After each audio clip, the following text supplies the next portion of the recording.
Bienvenue dans le monde de l'urologie, ça va être très sympa, très gai. Oui, je suis Nicolas Merzeau, je suis urologue. Pour ceux que je ne connais pas, je suis médecin libéral. Je travaille également à l'hôpital pour les gardes, les astreintes. Donc peut-être qu'on s'est déjà eu au téléphone pour des patients. Je suis aussi président du réseau Oncologie, je ne sais pas si vous connaissez.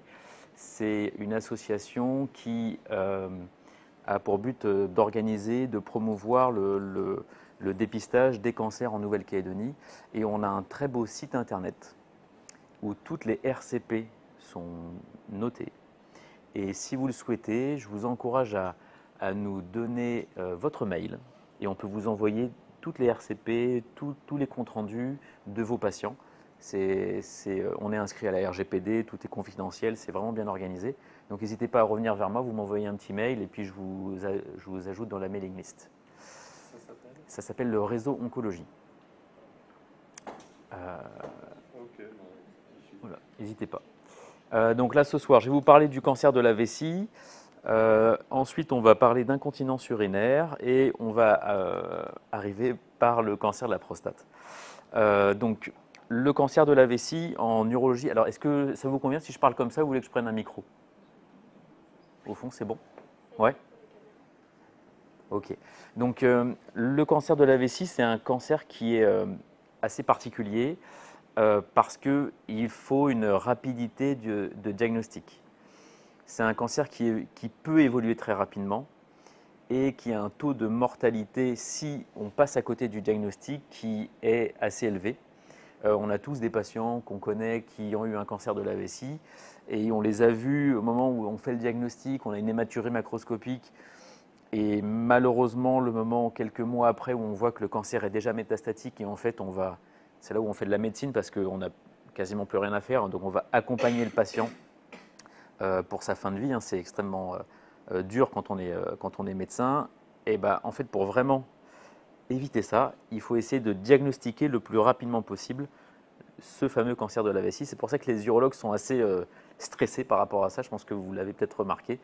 Dès qu'on a une hématurie chez un homme qui fume, tout de suite on fait la fibroscopie, tout de suite on veut faire le diagnostic parce qu'il faut stadifier tout de suite le cancer pour donner le traitement le plus rapidement possible. Donc, je me suis appuyé sur des données de la Société européenne d'urologie de 2025. Donc, le cancer de la vessie, c'est un cancer qui touche les hommes, principalement parce qu'en fait, c'est plutôt lié au tabac. On sait que c'est plutôt les hommes qui fument. Après, les femmes, elles sont en train de rattraper un tout petit peu la course. C'est une mauvaise chose au final. Donc, pour 100 000 personnes, on a 20 hommes pour 4,6 femmes. Le taux de mortalité, il est quasiment multiplié par 3 pour les hommes par rapport aux femmes. C'est un taux de mortalité qui est assez élevé. Alors le cancer de la vessie, il est extrêmement variable, il est extrêmement divers. Il n'y a pas un seul type de cancer de la vessie, il y a des cancers de la vessie. Et il faut vraiment bien avoir une bonne carte d'identité pour traiter le bon cancer. En fait, je pourrais quasiment m'arrêter là. Et cette diapo, c'est finalement la plus importante, c'est le taux de survie à 5 ans. Si on attrape entre guillemets le patient au bon moment, c'est-à-dire quand le cancer il est au tout début, c'est un tout petit polype, il est superficiel, on a environ 80% de survie à 5 ans, ce qui est très bien pour un cancer. Dès qu'on arrive un peu trop tard, que le cancer devient invasif, c'est-à-dire qu'il envahit le muscle, je vous expliquerai, enfin je vous montrerai ce que c'est, on va quasiment diviser par 2 le taux de survie. Et ça, le 30 à 50%, c'est dans les meilleurs scores. Ça, c'est uniquement si le cancer est localisé. Okay. Si le cancer devient ganglionnaire, à ce moment-là, on tombe quasiment à 15% de survie. Et s'il est métastatique, on tombe à 5% de survie. Donc, c'est des cancers qui sont effroyables, qui sont d'évolution rapide. Et le challenge, en fait, c'est de les découvrir le plus rapidement possible. Donc ça, je pense qu'on a tous vu ce schéma-là avec l'invasion du cancer. En gros, ça c'est la vessie, ok. La partie interne, la partie externe, et là il y a la paroi de la vessie. La vessie c'est un muscle, le muscle c'est ce qu'on appelle le détrusor. Et comme tout organe creux, il y a une muqueuse, un tissu conjonctif qu'on appelle la sous-muqueuse, le muscle et après le péritoine.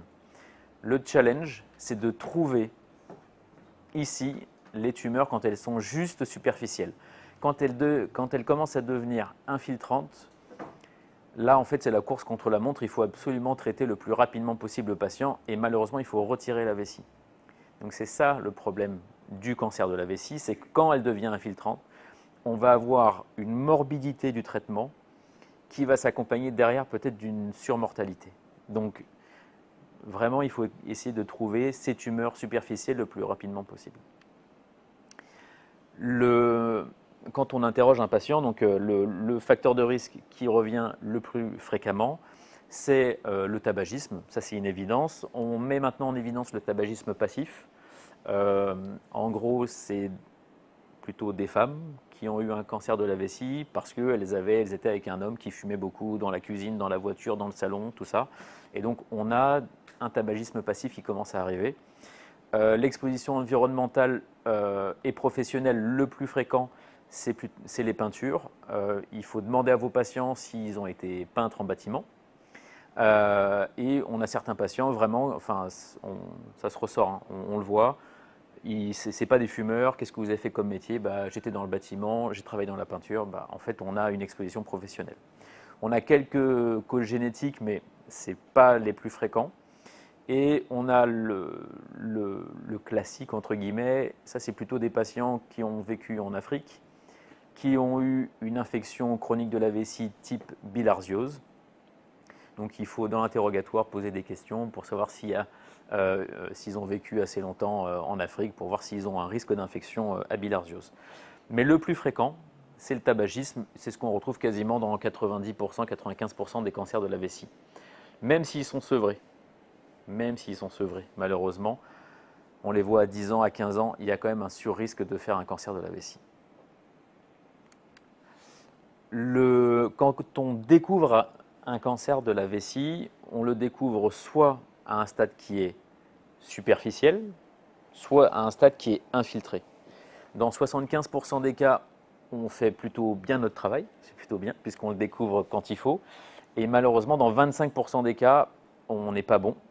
On aurait dû le découvrir plus tôt, puisque le cancer devient infiltrant. Et ce n'est pas du tout la même prise en charge, c'est ce que je vais vous expliquer après. Bien sûr, le meilleur pronostic est pour les formes qui sont non infiltrantes. Les signes cliniques, c'est l'hématurie macroscopique, mais au final, c'est assez pauvre. On va avoir des patients qui vont avoir des signes cliniques qui sont plutôt sur les troubles urinaires à type irritatif. C'est des patients qui ont des envies fréquentes, des impériosités. On fait une échographie, on trouve une prostate qui n'est pas très grosse, un PSA qui est assez bas. Bon, ce n'est pas une cause prostatique, c'est bizarre. Les douleurs pelviennes également qui reviennent, des douleurs au niveau de la vessie, au niveau de la prostate, qui sont récidivantes, qui sont chroniques. Ces patients-là, en gros, s'il y a tabac plus, enfin ça de toute façon on le sait tous, tabac plus hématurie ou tabac plus douleur pelvienne, c'est fibroscopie en urgence. Le but, alors, peut-être qu'on pêche par excès, néanmoins il faut mieux faire ça plutôt que passer à côté d'un cancer de la vessie qui est agressif. Le premier examen à faire, c'est un examen des urines. Oui, effectivement, par argument de fréquence, hématurie, douleur pelvienne, trouble irritatif, c'est plutôt une infection urinaire. On fait un bilan. S'il n'y a pas d'infection urinaire et qu'il y a une hématurie qui est isolée, à ce moment-là, c'est un argument plutôt pour un cancer de la vessie. On peut faire une échographie vésicale. L'échographie, ce n'est pas le meilleur examen pour voir la vessie, si elle n'est pas remplie ou si c'est un petit polype. Mais le plus important, c'est d'aller le plus rapidement à la cystoscopie parce que c'est ça qui va faire le diagnostic étiologique du trouble urinaire et de l'hématurie macroscopique. Dans le cadre du bilan d'extension, on va demander un uroscanner parce que l'épithélium qui tapisse la vessie, c'est le même épithélium qui tapisse les uretères et l'intérieur des reins, donc les cavités piéliques. Donc souvent, dans 25% des cas, on a des tumeurs vésicales qui sont synchrones avec des tumeurs piéliques, des carcinomes urothéliaux. Donc il ne faut pas hésiter à faire des uroscanners pour faire le bilan d'extension. Ça, bien sûr, c'est quand on reçoit le patient, c'est Alors on lui met un coup de stress, hein, parce que c'est un peu la course contre la montre malheureusement. Donc ça crée beaucoup d'anxiété. On a parfois des patients qui sont un peu dans le déni parce qu'on parle de cancer de vessie, on parle d'évolutions qui peuvent être défavorables, et donc il faut quand même bien amener les choses pour pas bloquer le patient. Pour les tumeurs qui sont assez volumineuses, on peut les voir à l'échographie. Effectivement, ça ressemble à la vessie, le polype. Ok, très bien, ça c'est des polypes qui sont assez volumineux. On les voit clairement pas tout le temps. C'est plutôt rare qu'on les voit, on les voit quand ils sont assez volumineux. On va à la fibroscopie assez rapidement. La fibroscopie, c'est un examen qui n'est pas douloureux, on le fait sous anesthésie locale. Ça dure moins de 5 minutes. Un patient vient le matin, il repart quelques minutes après, et on a le diagnostic rapidement. Un polype de vessie, ça ressemble à ça. Donc, il y a des polypes qui ont un aspect dit superficiel. On voit donc, ça c'est la paroi de la vessie, on voit qu'on a une hypervascularisation qui va vers le polype qui va, en fait c'est de la néoangiogénèse. Bon. Et on a des polypes qui seront plus volumineux. En fait ça ressemble à une anémone, hein. C'est assez beau. Faut aimer ça, mais c'est assez beau. On a des polypes qui ont des calcifications, ça c'est plutôt mauvais pronostic.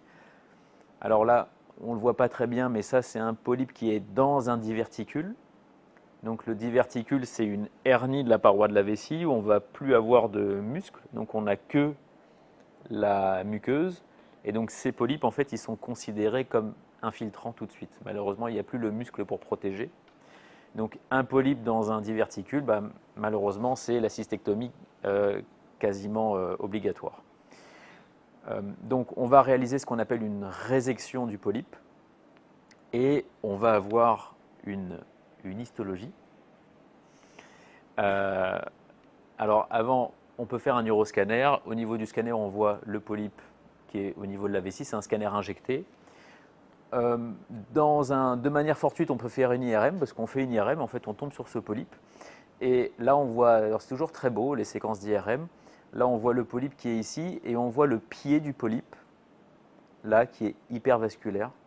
C'est très beau. Donc, il y a vraiment une vascularisation qui est centrale, qui est pédiculée et qui va venir vasculariser le polype. Une fois qu'on a fait ce bilan, une fois qu'on a fait la résection, on va avoir donc une histologie, une anapath. Et l'anatomopathologiste va nous dire si le cancer il est infiltrant ou non infiltrant. Et à ce moment-là, on va pouvoir expliquer au patient deux choses. Soit, en final, ça va plutôt bien se passer. Dans 80% des cas, en fait, on va vous donner des traitements, on va faire une surveillance. Vous allez survivre à ce cancer, même si c'est un cancer de vessie. On va être très strict sur la surveillance parce qu'il faudra surtout surveiller le risque de récidive, mais dans la très grande majorité des cas, ça va bien se passer. Bien sûr, vous arrêtez de fumer tout de suite. Ça, c'est immédiat, c'est la condition sine qua non pour qu'on continue à se parler, entre guillemets. Je vais développer après, hein, mais la deuxième annonce, c'est une annonce qui est un petit peu plus particulière, qui est plus délicate, parce qu'on va avoir un vocabulaire qui va être différent. On va parler de chimiothérapie, on va parler de cystectomie, on va parler de survie, on va parler de mots qui ne font pas plaisir au final. Et pour le patient, ça va être une traversée du désert en fait. Parce qu'il va passer par des épreuves qui vont être très dures. Mais on va voir que au final, alors c'est les stats, hein, mais c'est donc 50% des cas, c'est ça qui est très dur, ça va bien se passer. Nous, on va se focaliser uniquement sur les 50%. Si le cancer est non infiltrant, on va parler de résection de vessie. Donc, je ne vais pas rentrer dans les détails, mais ça dépend quel type de cancer est-ce que c'est, quel est le degré d'agressivité, s'il y a plusieurs polypes, s'il récidive. Bon, on va faire des résections de vessie. Les résections de vessie, c'est au bloc opératoire. Ça se fait sous une courte anesthésie générale. Ça dure quelques minutes. On fait une nuit d'hospitalisation pour surveiller le patient. Et on va normalement être curatif. on va guérir, entre guillemets, on va traiter le cancer par une résection. Si on considère que le cancer est à risque d'augmenter son agressivité ou alors de s'infiltrer, à ce moment-là, on va faire ce qu'on appelle des instillations. Je pense qu'on a tous des patients qui font des instillations. Les instillations, il y a deux types d'instillations. Soit on fait une instillation de mitomycine, donc c'est de la chimiothérapie intravésicale. Soit on fait ce qu'on appelle de la BCG-thérapie, c'est qu'on va faire une instillation du bacille de Calmette-Guérin qui va rentrer dans les cellules cancéreuses et il va y avoir une réaction immunitaire. En fait, c'est une immunothérapie. Il va y avoir une réaction immunitaire qui va détruire les cellules cancéreuses. Donc ça, c'est ce qu'on appelle les instillations de vessie. En fonction du degré d'agressivité, on fait soit l'un, soit l'autre. En gros, si c'est faiblement agressif, je mets des guillemets, on fait plutôt de la mitomycine. Et si c'est plus agressif, on fait de la BCG-thérapie. Ce n'est pas les mêmes effets secondaires, ce n'est pas les mêmes résultats qu'on attend. S'il y a une récidive sous mitomycine, on fait de la BCG-thérapie. Bon. Tout ça, au final, c'est notre cuisine, on va dire ça comme ça. Et le patient, même si c'est embêtant, parce que c'est des hommes et des femmes qui travaillent, qui ont un boulot, qui doivent aller à la clinique pour faire l'instillation, on leur dit, comme une crêpe, de garder 30 minutes d'un côté, 30 minutes de l'autre. Il faut surtout se retenir de faire pipi. Ça fait des douleurs, c'est très gênant, mais ils ont quand même une vie. Ils vont bosser après le lendemain ou le jour même. Enfin, c'est assez contraignant, mais ils le font. On leur explique pourquoi est-ce qu'il faut le faire, parce qu'il y a vraiment un risque, malheureusement, que le cancer devienne agressif et qu'il infiltre le muscle. Une fois qu'on a fait les instillations, le patient va rentrer dans un protocole de surveillance. Et donc, on va bien lui expliquer que la surveillance, elle est primordiale et elle se fait par fibroscopie. Malheureusement, il n'y a pas de marqueur sérique, il n'y a pas de marqueur urinaire, il n'y a pas d'échographie, il n'y a pas de scanner. La seule surveillance qui fonctionne, c'est de faire une fibroscopie. Ça, au début, on fait tous les 3 mois, tous les 6 mois, tous les ans, et après, on va surveiller pendant 5 ans, 10 ans, ça dépend. Au final, les patients, ils le comprennent. Ils sont compliants à ce soin parce que ça fonctionne. D'abord, ils le voient. Parce qu'on fait les fibroscopies, ils voient à la caméra, ah bah c'est bon, mon polype il était là, maintenant il n'est plus là. Et puis ils nous disent, ah bah là il y a un polype, là il n'y a pas de polype. Donc c'est devenu des experts de leur vessie. C'est très intéressant parce qu'ils sont avec nous. C'est pas la même chose si on a un cancer infiltrant le muscle. On va complètement changer de vocabulaire. On va parler donc de bilan d'extension. Bah oui, il faut faire un scanner du thorax pour être sûr qu'il n'y ait pas de métastase. Et donc on va parler de cystoprostatectomie, de pelvectomie antérieure pour les femmes, de curage ganglionnaire, de chimiothérapie, de briquaire ou de néovessie. Et là, souvent, il y a un mur que les patients se prennent, entre guillemets. C'est assez dur pour eux. On n'hésite pas à revoir les patients, à leur réexpliquer les choses, à les envoyer vers une stomathérapeute. C'est une infirmière qui est spécialisée dans les poches, dans les stomies, pour essayer vraiment de détricoter les possibles blocages qu'il peut y avoir. Et on a certains patients en fait, qui partent dans la nature, qui ne veulent pas être traités parce que ça leur cause un stress qui est énorme. Moi, j'ai un patient en ce moment, c'est terrible, qui est très intelligent, mais je pense qu'il est trop intelligent. Et malheureusement, ça va mal se passer pour lui parce que il est tellement stressé par le mot prostatectomie, par le mot cystectomie, qu'il va refuser de se faire traiter. Et on sait comment ça va se passer, on sait comment ça va finir. Bon, ça c'est pour la parenthèse qui est fermée. Concernant les instillations, comment ça se fait? En fait, on met une petite sonde vésicale à l'intérieur de la vessie. On va instiller le produit, et on va demander au patient de le garder le plus longtemps possible, vessie vide, et de faire la crêpe, entre guillemets, pour essayer d'imprégner le plus les parois de la vessie. Ça fonctionne très bien et c'est très bien toléré.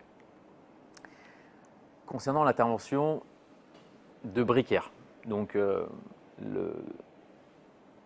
l'intervention de Bricaire, c'est plutôt simple. On enlève la vessie.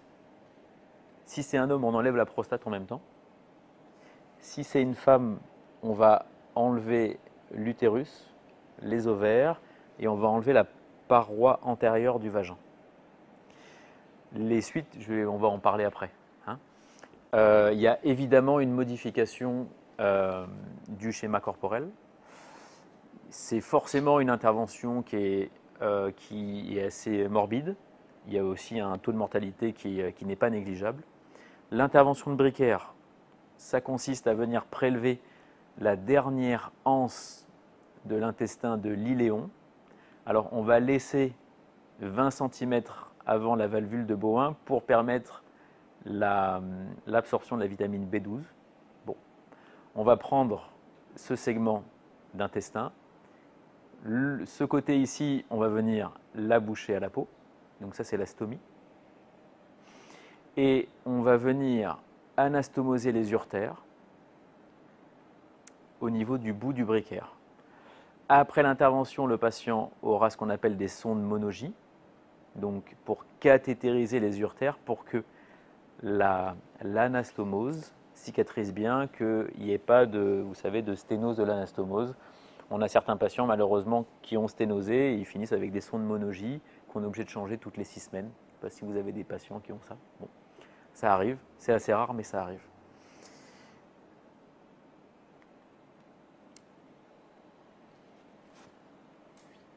Est-ce que vous avez des questions pour le Bricaire? Les questions, on verra après si vous voulez, mais en tout cas, n'hésitez pas à me couper si vous avez une question, il n'y a aucun problème. Les effets secondaires de la résection. Alors, encore une fois, si le cancer n'est pas infiltrant, qu'il est superficiel, bah, en fait, c'est le pré, c'est les fleurs, tout va bien. Bah, oui, effectivement, il y a une résection de vessie où on fait une instillation. D'accord, oui, il y a des effets secondaires à ça, mais ils sont plutôt minimes au final. On peut avoir une pollakiurie, des urgenturies, une douleur au niveau de l'urètre, des brûlures au niveau de l'urètre. Ce sont des symptômes qui sont plutôt mineurs, qui se soignent plutôt soit sous anticholinergiques. Alors je me permets, je vous ai fait une autre diapo. Pour la pollakiurie, les envies pressantes, on donne des anticholinergiques, ça fonctionne plutôt bien. Les urgenturies également, les douleurs antalgiques simples. Et pour les douleurs urétrales, si vous avez des patients qui ont des brûlures au niveau de l'urètre après une intervention urologique, vous pouvez leur prescrire du gel de xylocaïne. Ça fonctionne plutôt bien. Donc c'est un gel qu'on trouve en pharmacie. Ils mettent au niveau du méa le gel et ça va venir anesthésier. Et c'est un meilleur antalgique peut-être qu'une prise par la bouche. Donc je vous conseille de faire ça si vous avez des patients qui sont gênés. Dans tous les cas, je vous conseille de faire un examen des urines si il y a un trouble urinaire qui est plus invalidant pour être sûr qu'on ne passe pas à côté d'une infection urinaire basse qui pourrait être traitée simplement par des antibiotiques.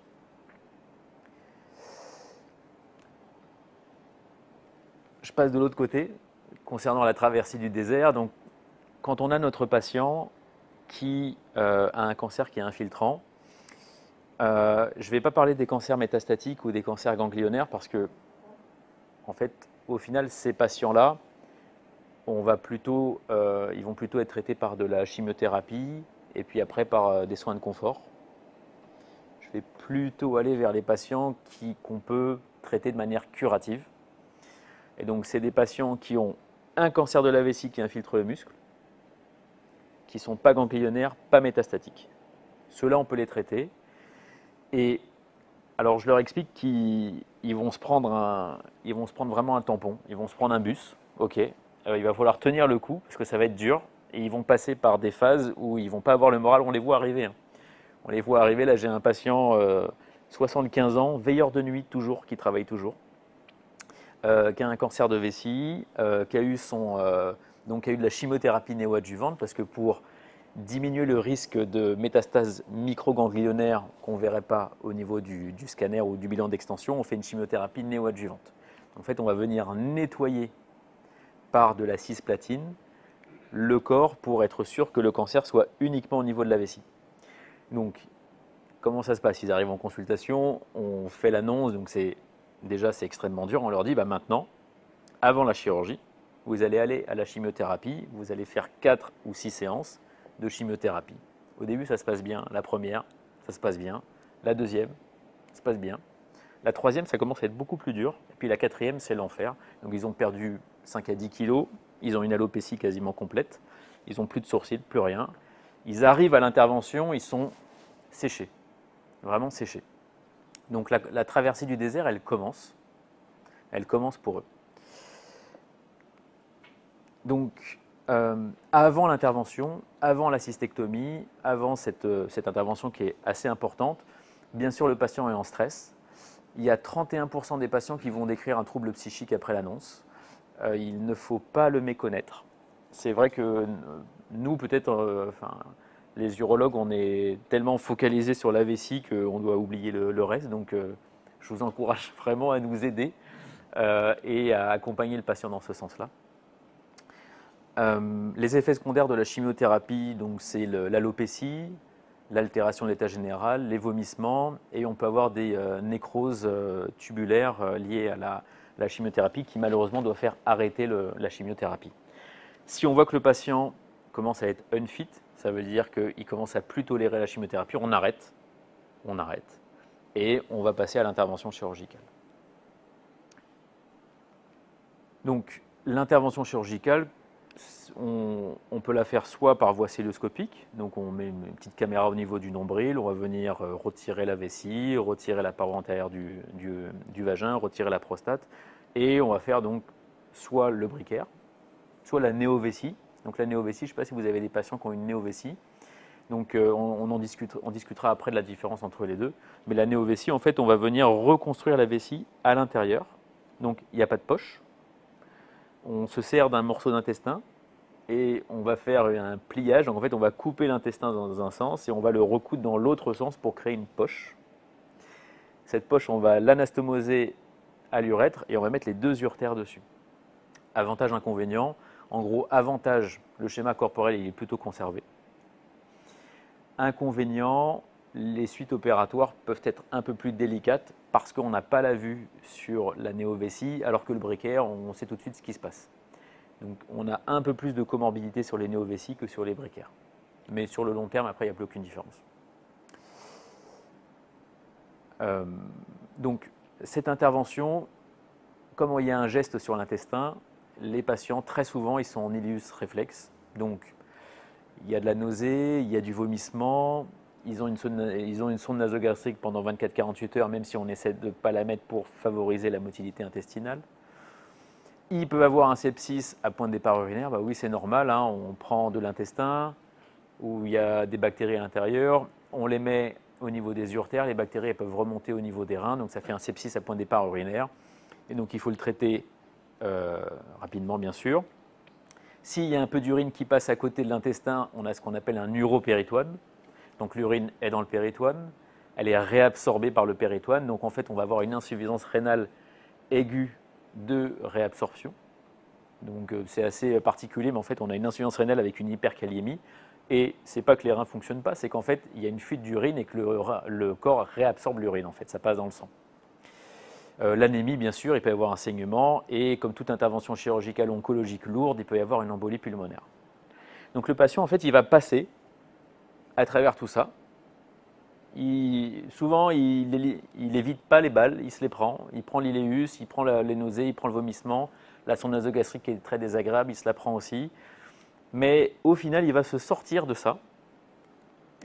Et la traversée du désert, en fait, ça a une fin.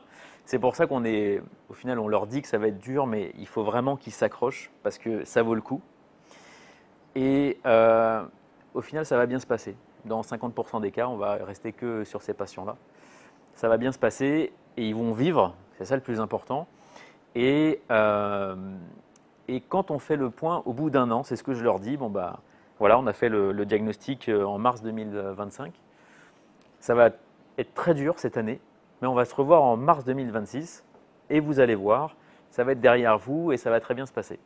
Et donc il faut leur donner, et c'est normal, il faut leur donner de l'espoir, il faut leur donner de l'espérance, il faut qu'ils se projettent un peu plus loin, parce que ça va bien se passer. Donc à 12 mois, ça c'est la grande question. C'est les patients, ils veulent tous une néovessie. Il n'y en a aucun qui veut un briquaire. Aucun, c'est normal, c'est tout à fait normal. pourquoi est-ce qu'on ne fait pas tout le temps la néovessie?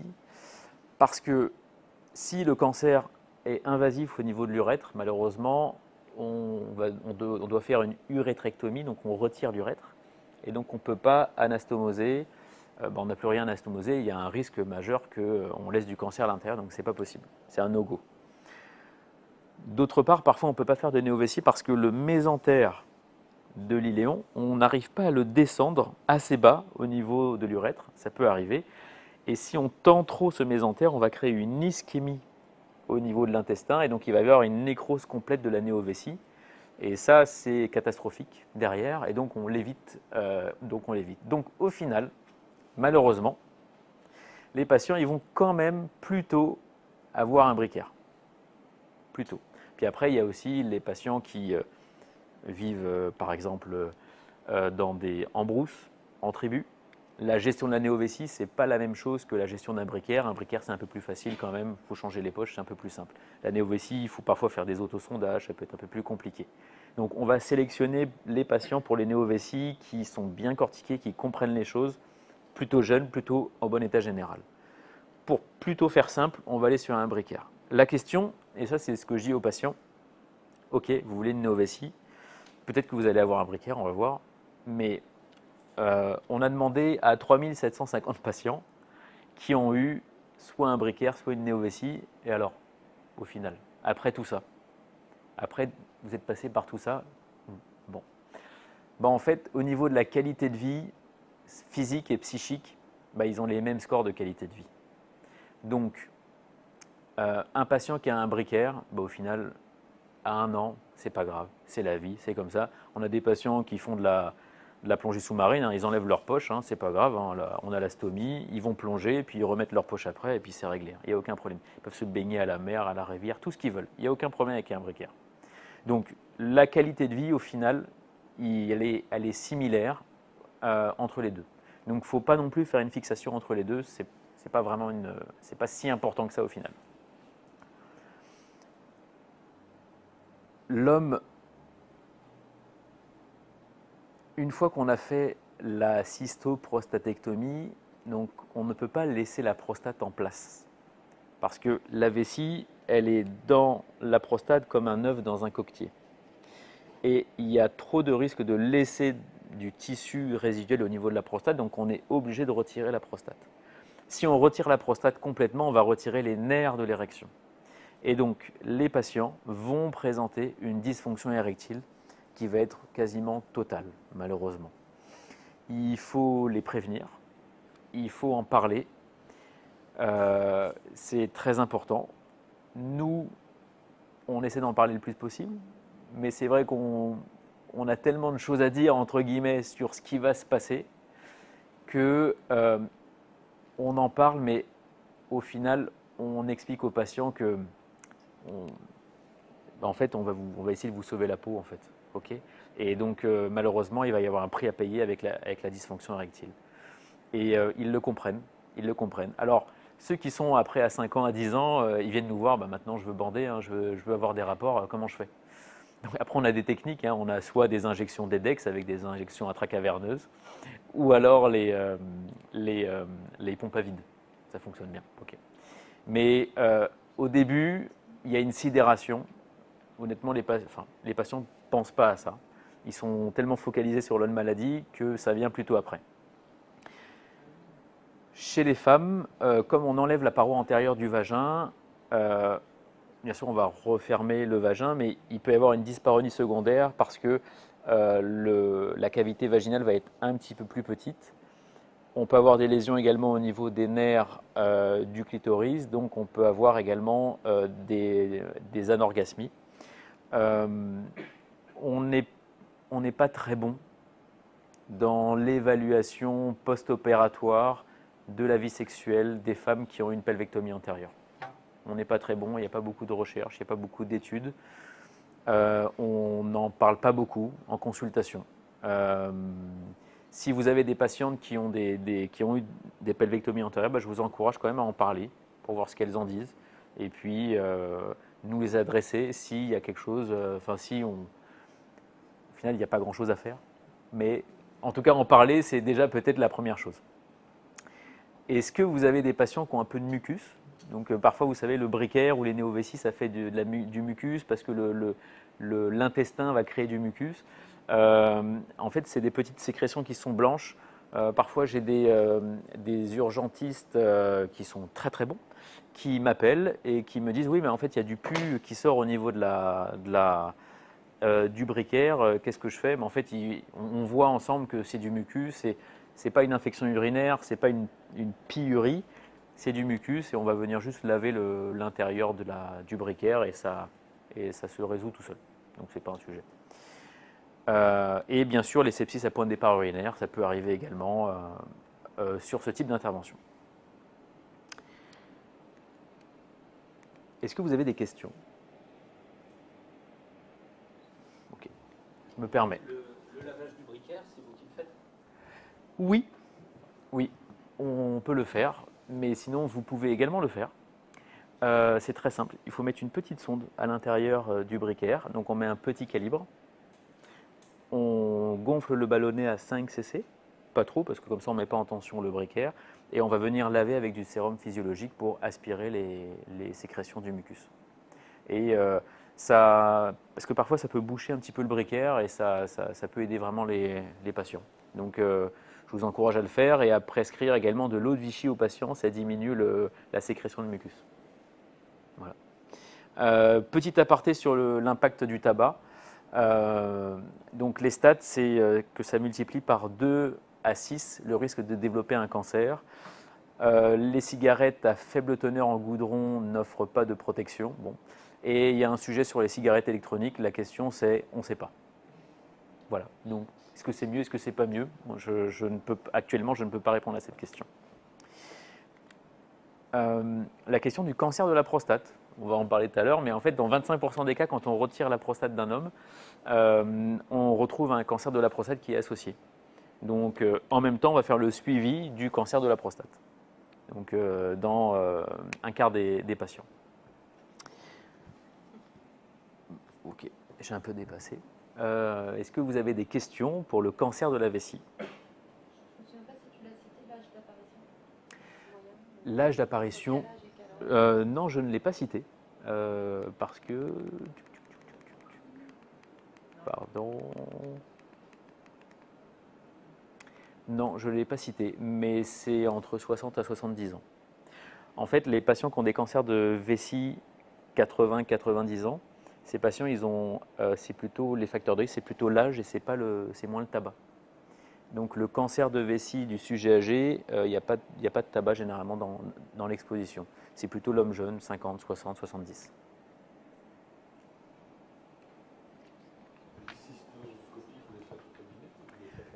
Oui, depuis quelques semaines, on les fait au cabinet maintenant. Voilà, la clinique, en fait, il y a des petits problèmes de place en ce moment, de personnel, et donc on a rapatrié au cabinet. Et on peut avoir un rendez-vous facilement? Oui, facilement.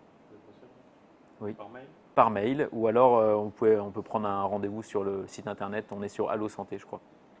Ouais. Par mail. Par mail, voilà, sinon par mail. Tout par mail, aucun problème. Oui, pardon. Au niveau de la? Oui, donc il y a 2 types de vidange. Donc comme on a enlevé les nerfs pour de la vessie, bien sûr, donc il faut que les patients réapprennent à uriner. Donc ils n'ont pas cette envie.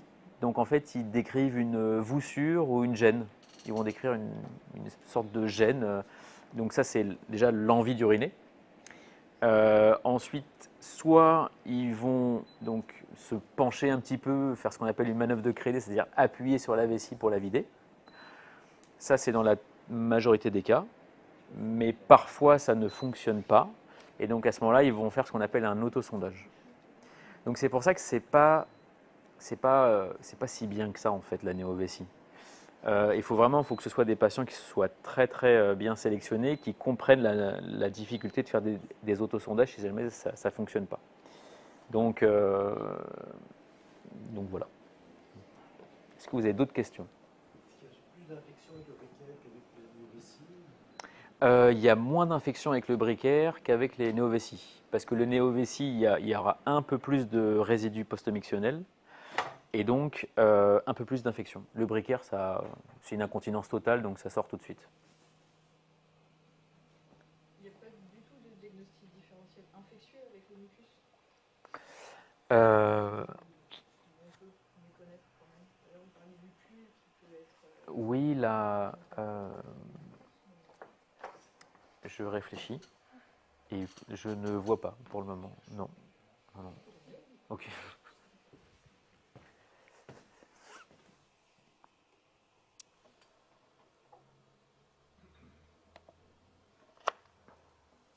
Alors, on va partir dans le joyeux monde de l'incontinence urinaire. Et moi, c'est toute ma journée de consultation, hein, donc il faut aimer ça. Je vous propose donc là, c'est bien si c'est interactif parce que c'est vous qui traitez les patients, qui recevez les patients, et voilà, on se parle et on discute de tout ça. En gros, il y a trois types d'incontinence urinaire. Il y a soit l'incontinence urinaire, donc ça, excusez-moi, c'est pour la femme, ok. Et une fois n'est pas coutume, il y aura une toute petite partie pour l'homme, ok. Donc c'est quasiment uniquement pour la femme. Il y a trois types d'incontinence urinaire. Il y a soit l'incontinence urinaire par impériosité. En gros, c'est une fuite urinaire parce qu'on a une envie impérieuse et on n'a pas le temps d'arriver aux toilettes. Pouf, ça part, ça coule. Soit on a une incontinence urinaire par hypermobilité urétrale.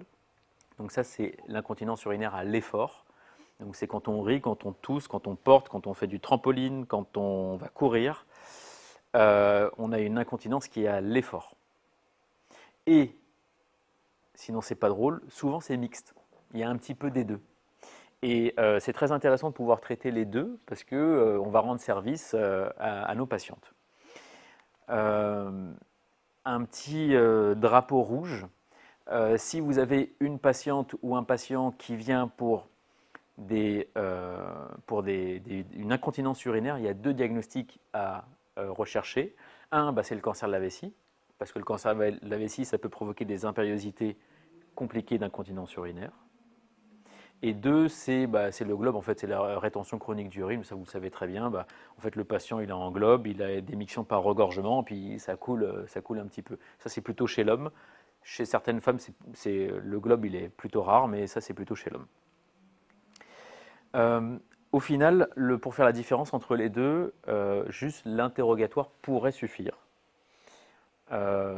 Les consultations d'incontinence urinaire chez la femme, c'est des consultations qui sont très complètes, qui sont assez longues, qui durent en 30 à 45 minutes, parce que c'est grâce à un interrogatoire qui est très précis, on va pouvoir faire un diagnostic qui soit le plus précis possible pour donner le traitement le plus rapidement possible. Donc bien sûr, il faut éliminer le tabac parce qu'il peut y avoir un polype sous-jacent. Il faut surtout poser la question des protections parce que ça va nous servir après à évaluer l'efficacité. Est-ce qu'on porte des protections? Alors combien? Alors est-ce que c'est des petites serviettes? Est-ce que c'est des grandes serviettes? Est-ce que c'est des couches? Est-ce que vous en portez la nuit? Est-ce que vous en portez le jour? Alors on se rend compte, est-ce que vous portez des protections? Ah non, je ne porte pas de protection. Ah, d'accord. Donc il y a sur la qualité de vie, il y a une altération qui est plutôt, en tout cas, légère, puisque la patiente n'a pas besoin de porter de protection, en tout cas.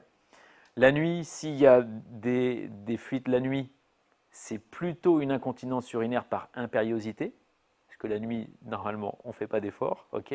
En fait, c'est la vessie qui va se contracter toute seule, donc hop, il y a une fuite à ce moment-là. Il faut poser la question des accouchements. Est-ce que c'est des accouchements par voie basse? Est-ce que c'est des accouchements par césarienne? Les accouchements par voie basse sont plutôt porteurs d'incontinence urinaire à l'effort à partir de 2 enfants.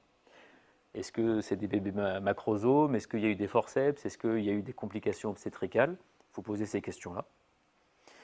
Il faut poser la question du statut hormonal. Est-ce que vous êtes en période de ménopause, de préménopause ou non? Si on est plutôt en période de ménopause, on peut avoir ce qu'on appelle une sécheresse vaginale qui va provoquer une irritation au niveau du vagin. Et donc, ça peut provoquer une irritation au niveau de la vessie. Ça, c'est plutôt une incontinence urinaire par impériosité. Il faut demander, est-ce que vous faites du sport? Est-ce que c'est au niveau de la toux? Est-ce que ça vous gêne? Est-ce que ça vous empêche de faire des activités? Oui, je ne peux plus aller courir, je ne peux plus aller faire mon crossfit, je ne peux plus porter les enfants, les petits-enfants, ça ne va pas, ça me pourrit la vie. Est-ce que c'est associé à une infection urinaire? Infection urinaire plus incontinence urinaire, on doit rechercher un résidu. Est-ce qu'il y a un résidu après miction, post-mictionnel? Et enfin, un retentissement sur la vie sexuelle. Est-ce que les rapports sont possibles? Mais à ce moment-là, oui, mais je suis obligé de me vider la vessie, donc on programme un peu les choses. Voilà, c'est pas terrible au niveau des relations. Donc, est-ce qu'il y a un retentissement sur la qualité de vie sexuelle? Normalement, au niveau de cet interrogatoire, une fois qu'on a balisé le sujet, donc là, bien sûr, il manque quelques items, mais ça nous permet quasiment toujours d'avoir la différence entre les deux et on sait où on va aller. Ensuite, le reste de l'examen, c'est pour affiner la sévérité, pour après chercher de l'efficacité sur les traitements. Il y a des questionnaires qu'on va utiliser en urologie, je me permets de les mettre. Donc le questionnaire USP, c'est un questionnaire pour P comme prostate, mais en fait on s'en sert également pour les femmes, puisqu'on va venir décrire des symptômes soit d'urgenturie, soit de dysurie, et surtout on va pouvoir mettre des scores, on aime bien mettre des scores, parce qu'on va pouvoir après se challenger si on met un traitement. Le catalogue mictionnel, donc on va demander à la patiente, sur 3 jours, sur 24 heures d'affilée, pas lundi, mardi, mercredi, mais lundi, jeudi et dimanche, pas les mêmes jours. On va lui demander de noter toutes les heures à laquelle elle fait pipi, la quantité, donc il faut qu'elle s'achète un verre doseur, parce que sinon ça va jaser à la maison. Et on va lui demander si elle a des fuites. Et ça nous permet de différencier la polakiurie de la polyurie. Est-ce qu'en fait elle urine 5 litres par jour, et donc au final elle a des fuites parce qu'elle n'arrive pas à arriver à temps aux toilettes, parce qu'elle a tout le temps envie de faire pipi, elle a de l'urine en permanence. Ou est-ce que c'est une polakiurie avec des mictions de 50 millilitres? Elle en fait 15 par jour, et au final, à la fin, elle n'a même plus le temps d'aller aux toilettes, ça finit par couler. Ce catalogue mictionnel, au final, c'est un peu la pierre angulaire du questionnaire, c'est sur ça sur quoi on va se baser. Si vous êtes motivé, vous pouvez demander un pas de test à votre patiente, donc c'est très simple. Vous lui mettez une protection et vous lui demandez de monter 2 étages, et à la fin, vous pesez la protection pour avoir un grammage, pour avoir le poids de la protection avant-après, combien il y a de fuites. Et ça nous permet après de vérifier l'efficacité des traitements également. Tout ça, en fait, c'est des critères qui sont objectifs. Parce que comme tout interrogatoire, tout ça, c'est subjectif, entre guillemets, et médico-légalement, il nous faut des critères objectifs. Concernant l'incontinence urinaire d'effort, il y a un examen qu'il faut faire en consultation, c'est ce qu'on appelle la manœuvre de Bonnet ou la manœuvre du TVT, tout ça c'est la même chose. Le principe, entre guillemets, de l'incontinence urinaire d'effort, donc par hypermobilité urétrale, donc c'est que l'urètre n'est pas soutenu ou est moins soutenu, et comme il est moins soutenu, il peut moins se contracter, le sphincter peut moins bien se contracter.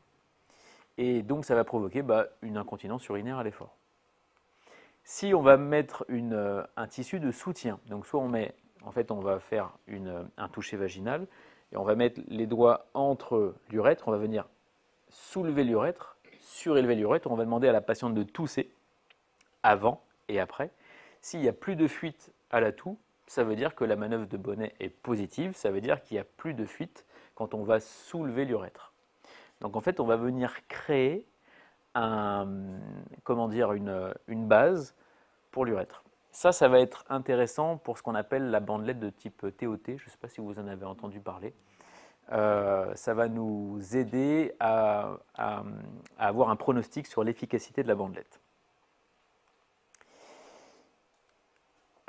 Donc, comment est-ce qu'on prend en charge une incontinence urinaire d'effort par hypermobilité urétrale? D'abord, il faut proposer à la patiente de faire de la rééducation. Il faut faire au moins 15 séances de rééducation avant de dire que ça ne fonctionne pas.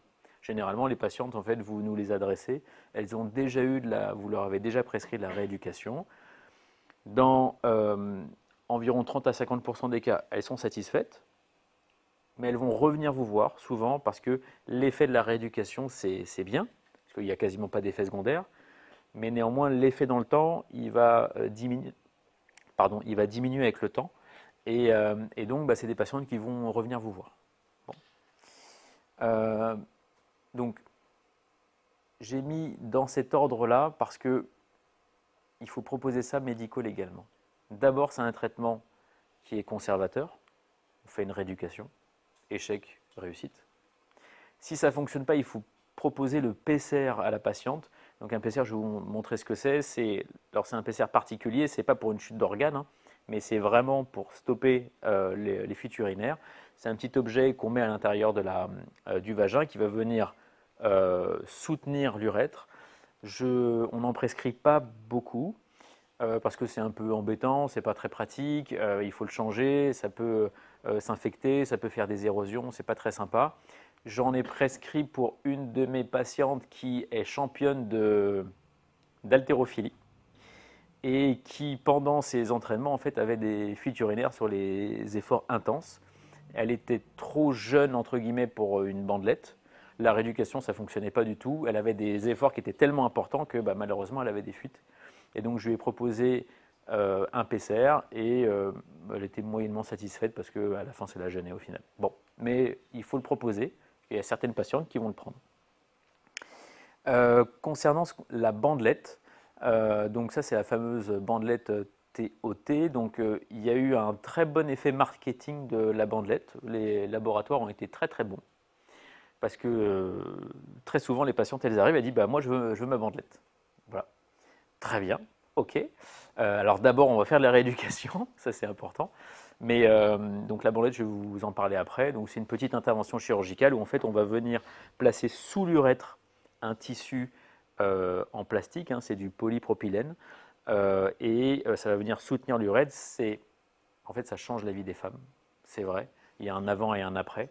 Ça fonctionne extrêmement bien, mais c'est comme une intervention chirurgicale et il faut la proposer, on va dire, après toutes ces étapes.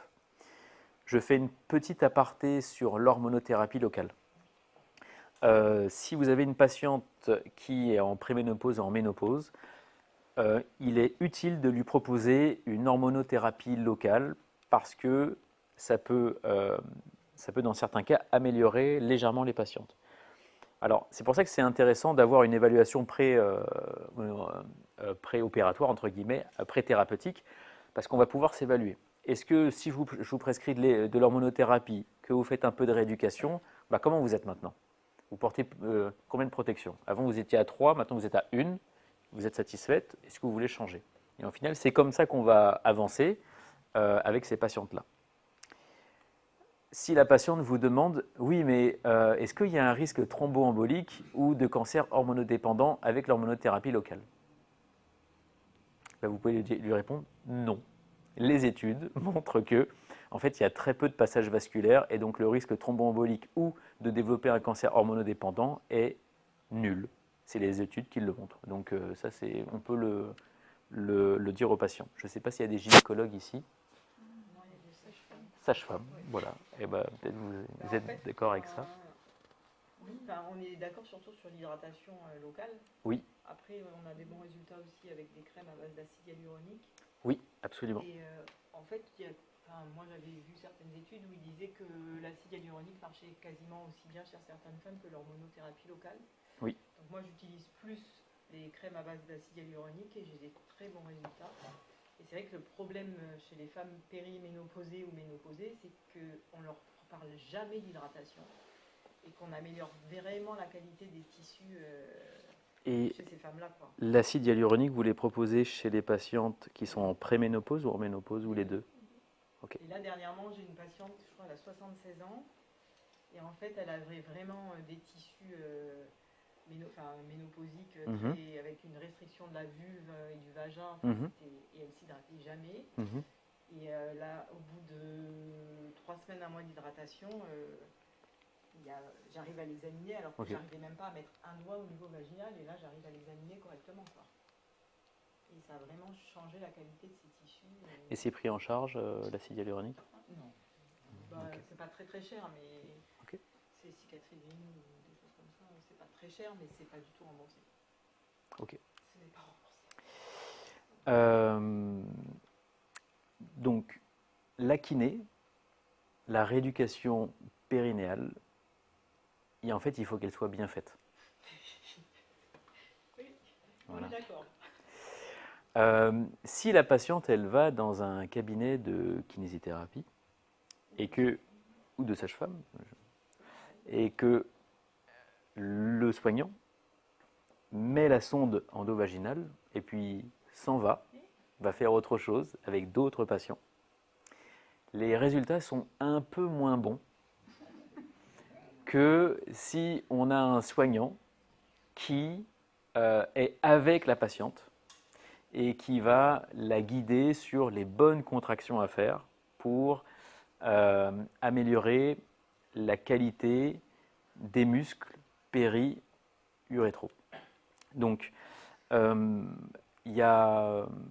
n'ai pas d'adresse à vous donner, mais sachez que si vous avez un retour avec bon bah oui je suis allé chez le kiné, bon il m'a mis la sonde et puis après il est parti, peut-être que vous pouvez faire une autre ordonnance et aller chez un autre kiné. Voilà, ça peut être intéressant. Je vais m'arrêter là. Ensuite, oui. Alors on peut rajouter aussi que ce serait très bien que ce soit pas juste je vais être très vulgaire, mais pas que de la muscu de foufoune, Oui. mais qu'on travaille sur les pressions abdominales, sur la posture, sur les La abdos, respiration. sur la respiration. Parce que Oui. nous, on est un cabinet de sage-femme où on fait beaucoup de rééducation. Vous êtes quel cabinet? Nathalie Horry et Aurore Ok. Billy à Couture. Ok. Et en fait, on fait du travail postural, respiratoire. Oui, Et on- c'est plus complexe que ça. Et on Oui. fait de temps en temps du biofeedback et de la steam, mais c'est pas l'essentiel de notre travail sur la Ça rééducation marche. périnéale. Oui. Et on fait aussi de la radiofréquence. Et nous, on le voit avec les patientes. Hein. On sait très bien la kiné qui fonctionne et la kiné qui ne fonctionne pas. Et donc, la kiné, c'est très bien. Mais c'est vrai que sur le long terme, on va perdre, oui, on va bien perdre un sûr. tout petit peu Oui, en bien efficacité. Après, de toute façon, normalement, on doit avoir des résultats même avant 15 séances. Hein. Absolument. Mais c'est la CAFAT, elle rembourse 15 séances max, je crois. Je ne sais maintenant. pas. 20. Ah, 20 Ou 2 fois 10. Monsieur contrôle Des médical. fois, non, alors attendez, non, c'est pas vrai. Parce que de temps en temps, on a des femmes, elles ont fait 30 ou 40 séances et elles sont remboursées. Non, non, il y a plus que 10 ou 20, je vous le dis. Tant mieux. Et des fois, les femmes qu'on récupère, elles ont fait 40 séances au moins. L'autre possibilité, donc, c'est de mettre un PCR au niveau de l'intérieur du vagin. Et en fait, ça va simuler la pression au niveau de l'urètre et diminuer l'incontinence urinaire. Je ne sais pas si vous en mettez. Alors oui. Et ça fonctionne bien. Il y a des patientes qui sont observantes, qui tiennent le coup. Oui. Ok. Alors nous, on a une mallette. Alors peut-être que d'essai, moi, je les on a vois une pas. mallette d'essai. Je les vois pas parce que en fait, elles viennent pas me voir parce que elles sont satisfaites. Elles et elles veulent pas se faire opérer, alors elles cherchent autre chose. Ok, super, très bien. Mais si, on pose des PCR et on Ouais. a une mallette d'essai avec différents Modèle. modèles, Ok. différentes tailles, Ok. qui nous permettent justement de faire essayer à la patiente avant de lui faire acheter un PCR, parce que c'est pareil, ce n'est pas remboursé. Et c'est pas les PCR de prolapsus, c'est les PCR de On en a plusieurs, l'incontinence on a les urinaire. anneaux, Ok, les vous avez deux. Guilherme, on a plusieurs. Ok. En fonction des patientes, on essaye différents modèles. On fait des essais. L'intervention chirurgicale, on va l'adresser pour les patientes une fois qu'on a fait le. C'est possible d'allumer la clim? Excusez-moi, parce que je commence à.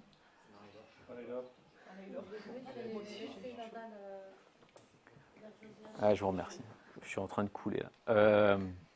Donc là, excusez-moi. L'intervention, bon, donc pour les bandelettes, en fait, on va venir. À chaque fois, c'est le même principe. En fait, on va venir se mettre juste sous l'urètre et on va venir apporter un tissu de soutien pour que le sphincter puisse bien se contracter. Cette intervention, elle fonctionne plutôt bien, mais il faut vraiment bien sélectionner la patiente. Il faut une patiente qui a une incontinence urinaire d'effort pure, c'est-à-dire pas avec des impériosités, parce qu'on peut aggraver les impériosités et ce n'est pas du tout ce qu'on veut. Donc il faut vraiment bien sélectionner les patientes pour éviter cet effet secondaire. Alors ça c'est les statistiques. Les satisfactions à 12 mois.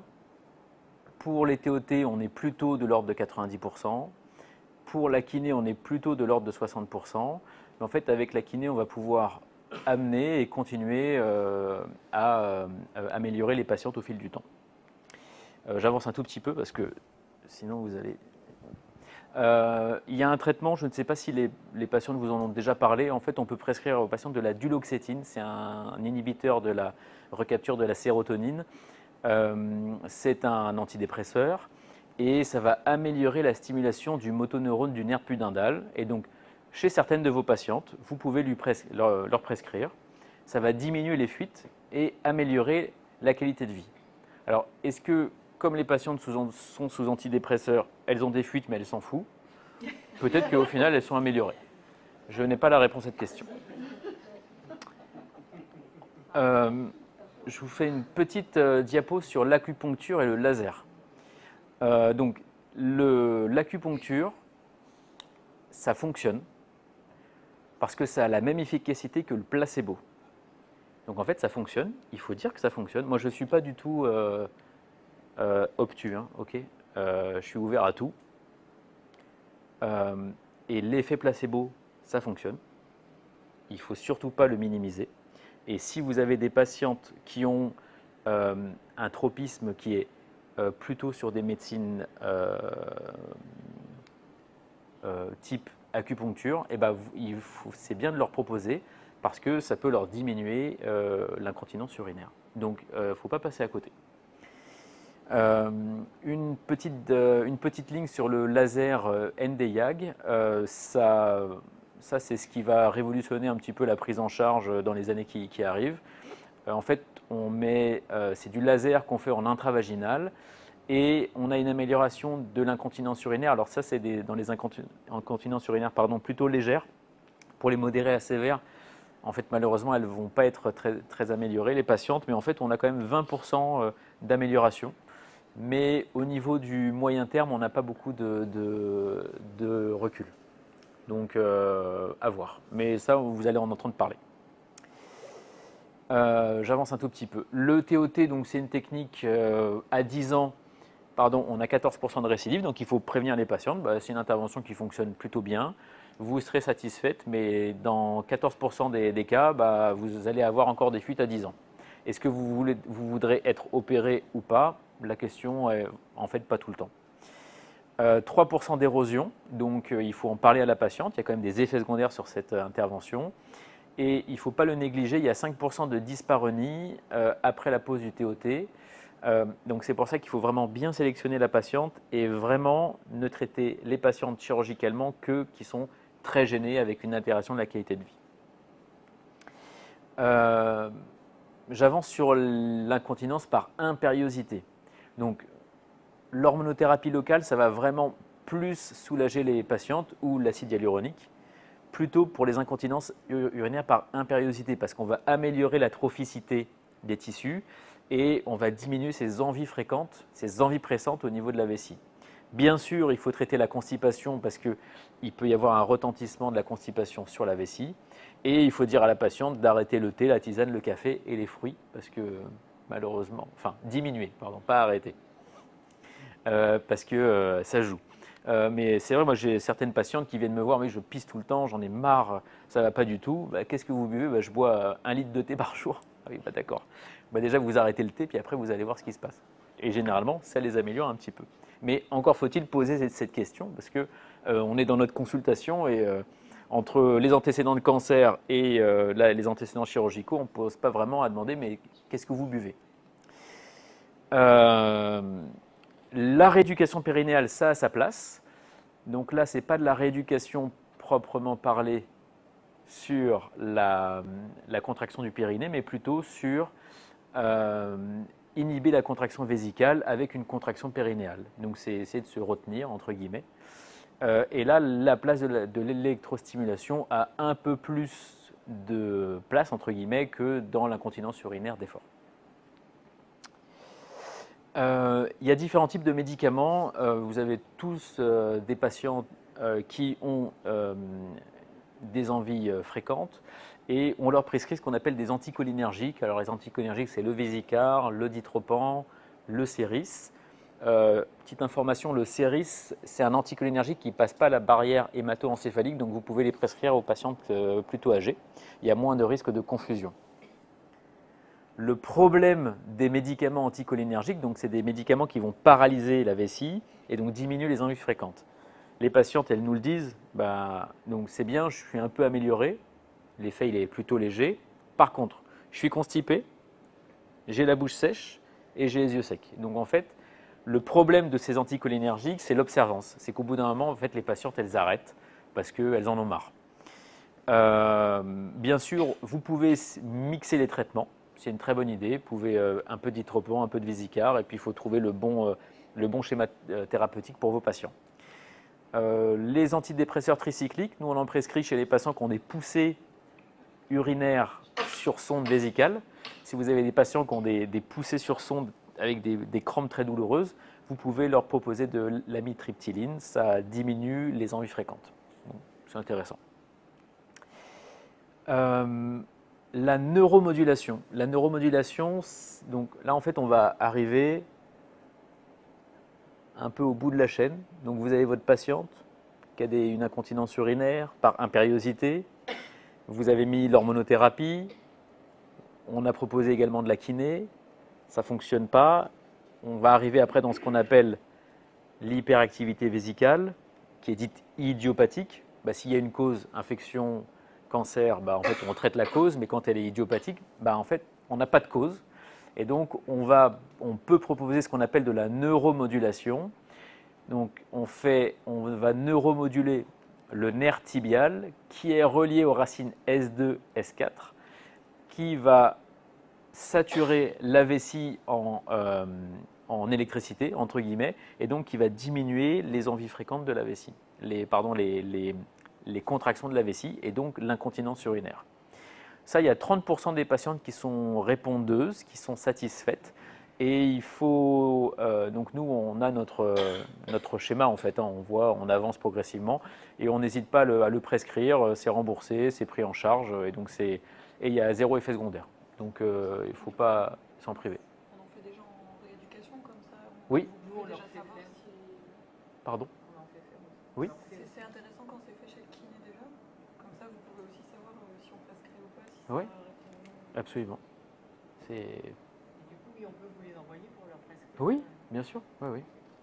Aucun problème. Et donc, une fois qu'on a tout fait, et que malheureusement ça n'a pas fonctionné, il y a un médicament qui est extraordinaire, qu'on appelle la toxine botulique, on peut s'en servir pour les rides au niveau du visage. Et en fait, on peut aussi s'en servir, on peut l'injecter dans la vessie. Et ça va paralyser complètement la vessie pour 6 mois. Et donc, la patiente n'a plus aucune envie. Donc, c'est très brutal. Là, par contre, ça lui change la vie, alors elle est très heureuse. Mais oui, j'ai plus aucune envie, j'ai plus de fuite. Parfait. Par contre, elle est en globe. Voilà. Donc, quand on injecte de la toxine botulique, bien sûr, on sélectionne bien la patiente et en fait, il faut lui apprendre les autosondages. On a des infirmières à notre consultation qui sont spécialisées et on ne fait pas de toxine botulique si l'autosondage n'est pas possible. Donc, ça, c'est important. J'ai certaines patientes à qui ça a changé la vie. Elles sont très contentes, elles font leurs autosondages et puis elles sont autonomes, elles n'ont plus de fuite. Enfin, ça peut vraiment nous aider. Heureusement que ça existe.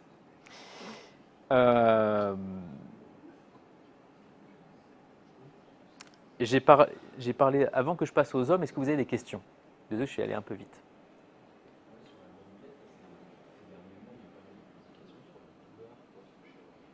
Oui.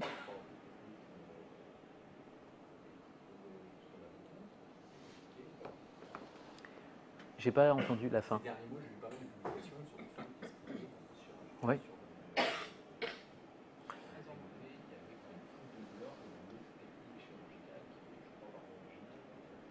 Donc l'intervention par TOT, c'est une TOT, c'est pour transobturateur tape.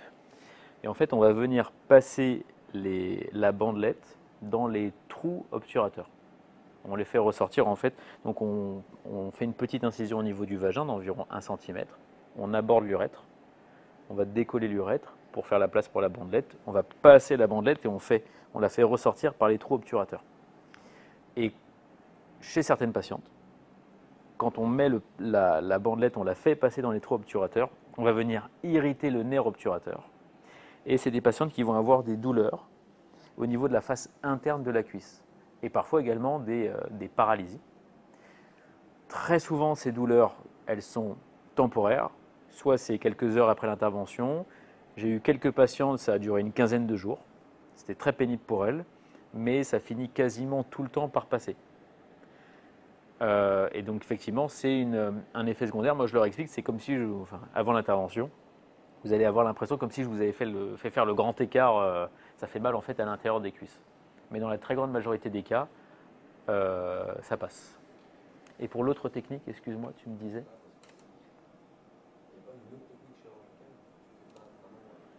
Et donc il y a des nouvelles bandelettes entre guillemets où on ne va pas passer par les trous obturateurs. Donc ça c'est des mini bandelettes. Donc c'est un peu commercial, mais parce que c'est mini, c'est super. Donc c'est des mini bandelettes.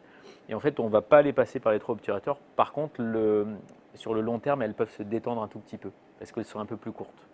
Et donc oui on ne va pas avoir ces troubles, ces douleurs. Après, peut-être que tu parles aussi de ce qu'on appelle le TVT. Le TVT, ce n'est pas le TOT. Donc le TVT, en fait, on va passer derrière le pubis. On ne va pas passer par les trous obturateurs. Et ça, en fait, un des sujets, c'est qu'on peut perforer la vessie, entre guillemets. Donc, ce n'est pas très chic. Et donc, on est obligé de retirer la bandelette et on arrête l'intervention. Et donc, le TVT, pour le moment, il est un petit peu entre parenthèses.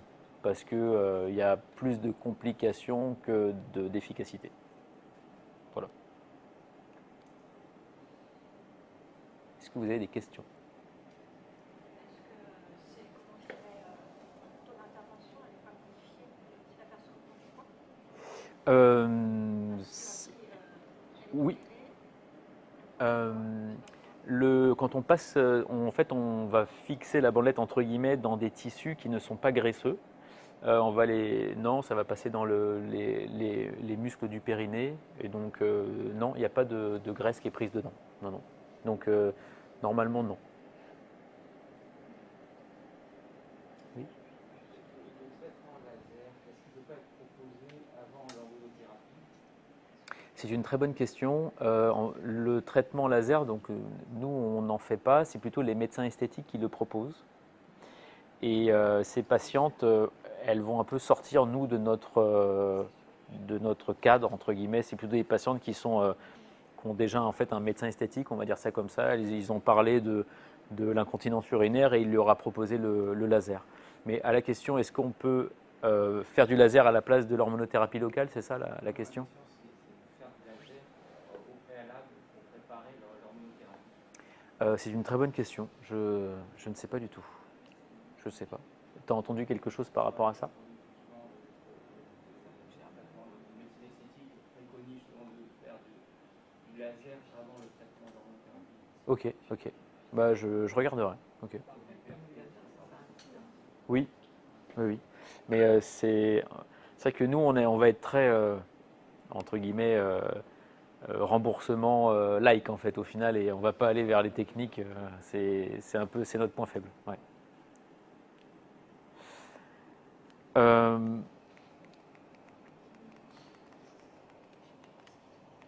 Pardon.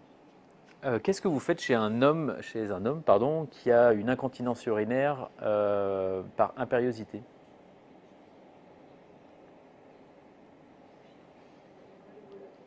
On l'envoie à l'urologue, exactement. Donc, je fais juste une petite aparté sur ces patients-là. Donc, c'est des patients qui ont des envies très fréquentes et puis en fait, ils ont des fuites urinaires et ça leur pourrit la vie. Dans la très grande majorité des cas, en fait, donc ça, c'est la vessie, le ventre, la colonne vertébrale. le rectum, et là en fait on a la prostate. Donc la prostate, on va dire normale, elle serait comme ça. Et là ce patient, il a une hypertrophie de la prostate avec un volumineux lobe médian qui va venir plonger à l'intérieur de la vessie. Ce lobe médian, chez les hommes qui ont des lobes médians, ça va venir irriter la paroi de la vessie et en fait ça provoque chez ces hommes des envies fréquentes d'uriner. Donc un homme qui vient, est-ce qu'il a envie d'uriner très fréquemment, il se lève beaucoup la nuit, souvent, il a un lobe médian en fait. La question c'est, vous avez votre patient, vous l'avez envoyé faire une échographie, très bien, il vous dit lobe médian et il vous dit résidu à 0, donc déjà là on est en sécurité. Donc ce patient, vous pouvez le traiter par un alpha-bloquant, Xatral, Urorec, etc., etc. Et en plus, vous pouvez le mettre sous anticholinergique. Vous pouvez ajouter du Vésicar. On est en sécurité parce qu'il n'a pas de résidu. Si par contre il avait un résidu à 100, 150, 200, à ce moment-là, surtout pas d'anticholinergique, sinon il va se mettre en rétention. Voilà, c'était juste la petite aparté. Est-ce que vous avez des questions? Est-ce que vous avez un peu de courage pour le cancer de la prostate? Oui, oui.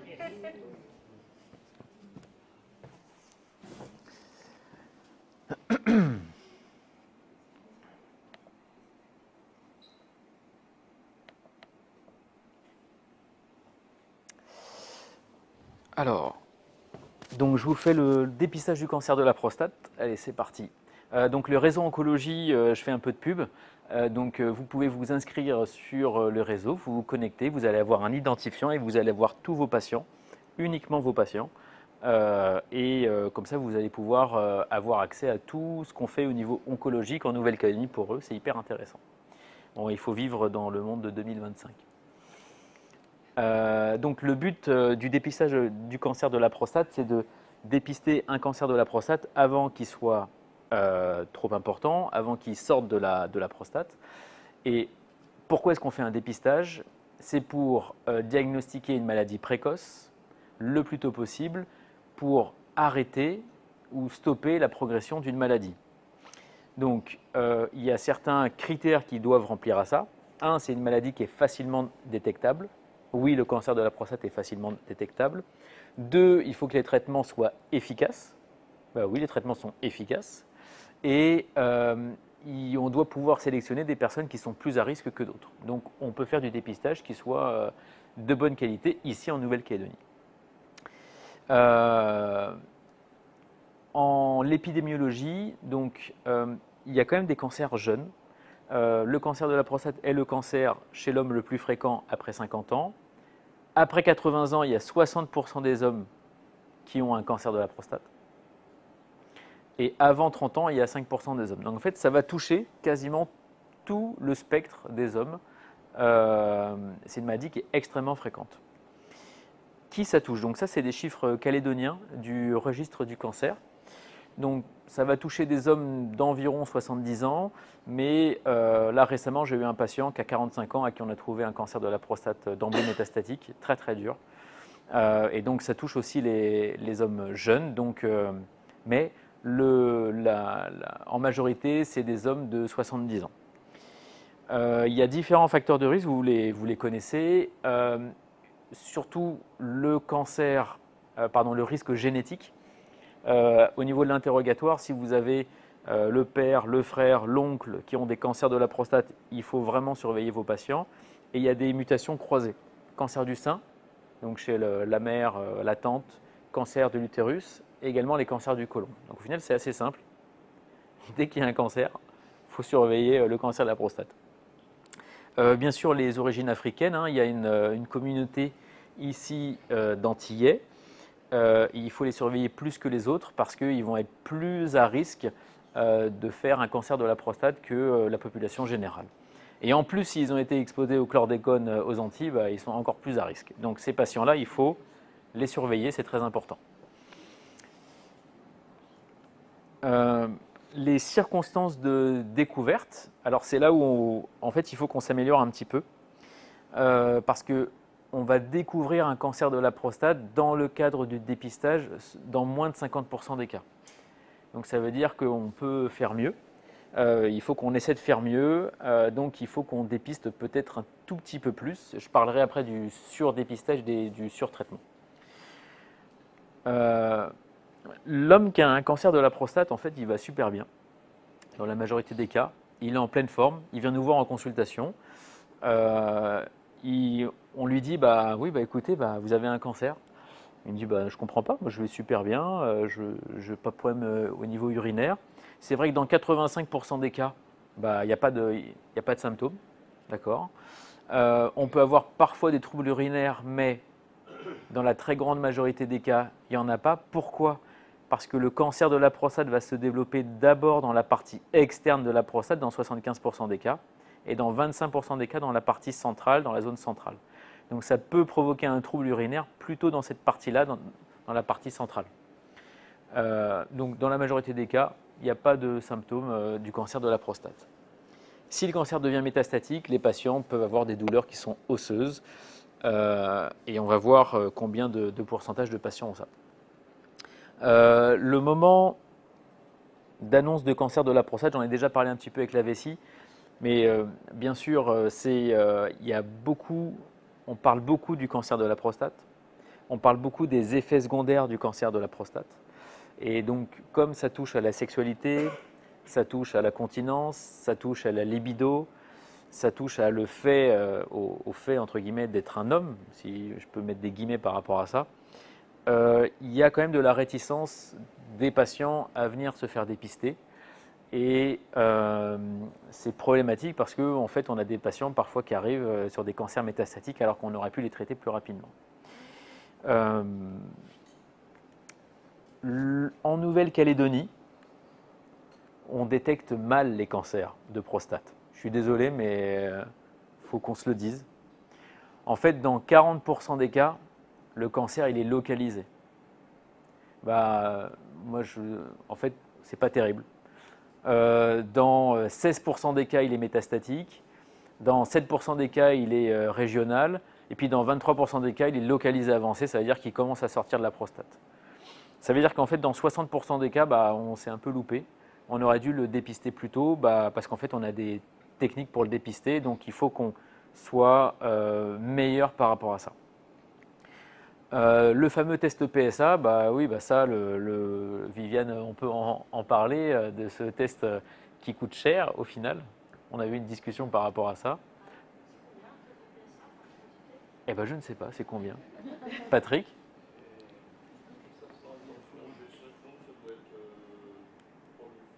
3 000 francs. Ok.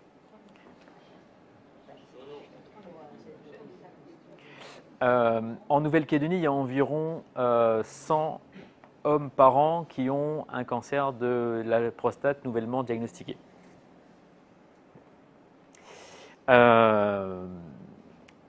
L'IRM de la prostate, je ne vais pas forcément en parler ici, ce n'est pas le sujet. Donc, le cancer de la prostate, il a différents stades, bien sûr. Idéalement, il faut le dépister assez tôt, quand il est localisé uniquement au niveau de la prostate. Sinon, on va changer un petit peu notre fusil d'épaule. Mais en fait, il faut dire les choses aux patients. Je me permets. C'est que le patient il va nous poser la question, mais est-ce que c'est grave, en fait, un cancer de la prostate? En fait, on va plutôt le rassurer. C'est que dans 93% des cas, la survie, elle est très bonne, en fait. Il y a 93% des patients qui seront vivants d'un cancer de la prostate à 5 ans. Oui, on meurt du cancer de la prostate, mais ça reste pour le moment rare, entre guillemets. Je ne vais pas dire ça parce qu'on a des patients qui en sont décédés, bien sûr. Mais en fait, il faut rassurer le patient. Il faut mieux dépister parce qu'en fait, ça va bien se passer. Dans 93% des cas, tout va bien se passer. Même si c'est un stade qui est agressif, la médecine a tellement avancé avec l'hormonothérapie de première et de seconde génération qu'en fait, le cancer de la prostate, bientôt, peut-être dans 10 ans, 15 ans, j'espère qu'on n'en mourra plus. Mais en fait, il faut quand même trouver le cancer parce qu'il faut quand même donner le traitement. C'est ça le plus important. Ce n'est pas parce que c'est un cancer qui ne tue pas, ou moins, entre guillemets, je mets des guillemets, qu'il ne faut pas faire de dépistage.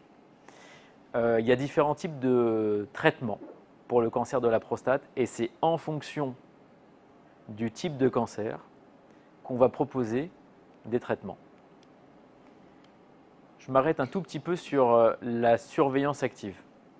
La surveillance active, donc c'est un traitement, c'est un peu particulier, donc c'est un de vos patients qui a un cancer de la prostate, mais c'est un cancer qui est faiblement agressif. Et chez ces patients, maintenant, on sait qu'il ne faut pas les traiter, il faut les surveiller, parce que dans environ 50% des cas, ils ne vont pas s'aggraver. Ils ne vont pas mourir de ce cancer. Et donc, surtout, ces patients, il ne faut pas les toucher. Avant, dans les années 2000, on a fait du surtraitement, et donc on opérait tous les patients.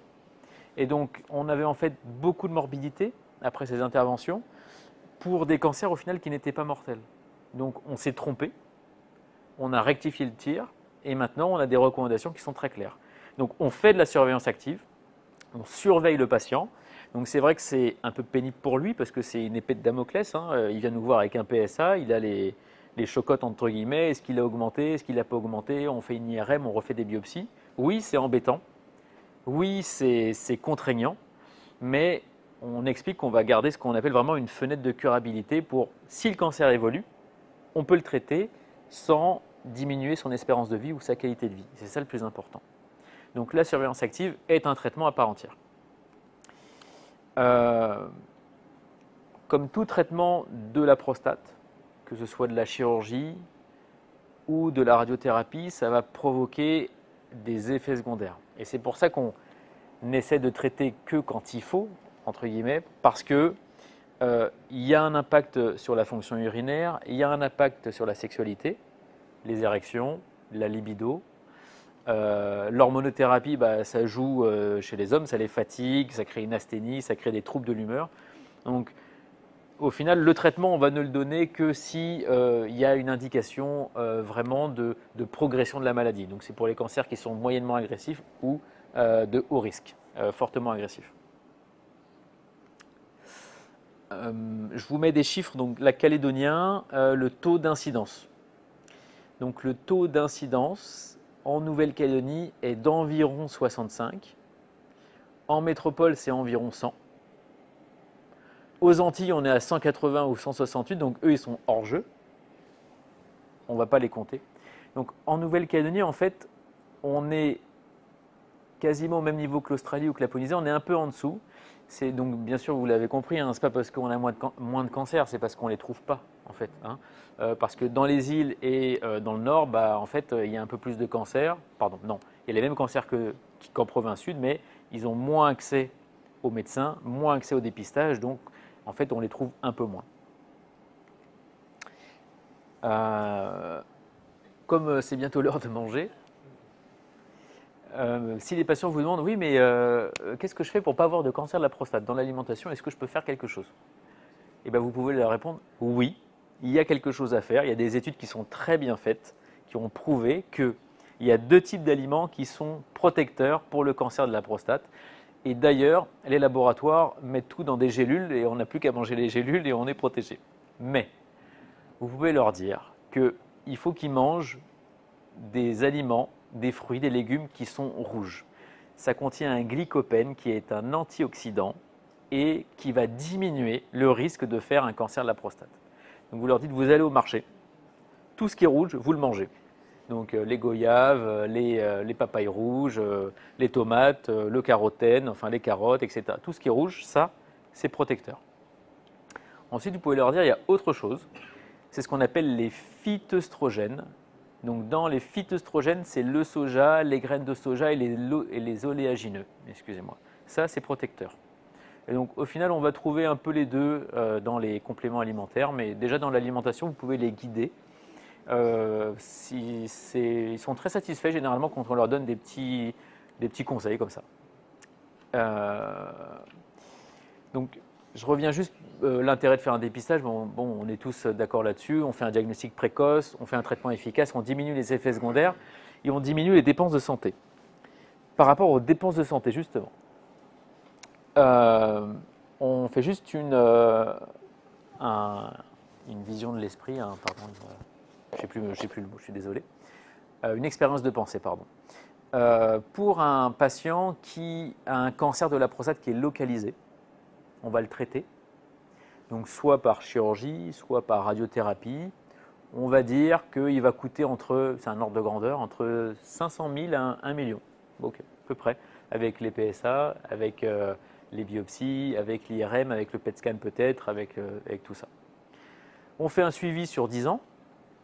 Donc 10 ans multiplié par une consultation par an, 46 000 francs. Bon. Si le patient est métastatique, oui, mais ça a augmenté. Oui, oui, oui. Donc, c'est un autre sujet. Si le patient est métastatique, les laboratoires ont fait des médicaments qui sont extraordinaires. Ils ont révolutionné la prise en charge du cancer de la prostate. Ils ont explosé vraiment la qualité de prise en charge. Ce sont des médicaments qui ont un certain prix, pas tous, j'ai pris une petite moyenne, parce que souvent c'est associé, il y a l'hormonothérapie de première génération, de seconde génération, on va mettre un peu tout, je vais faire un chiffre rond.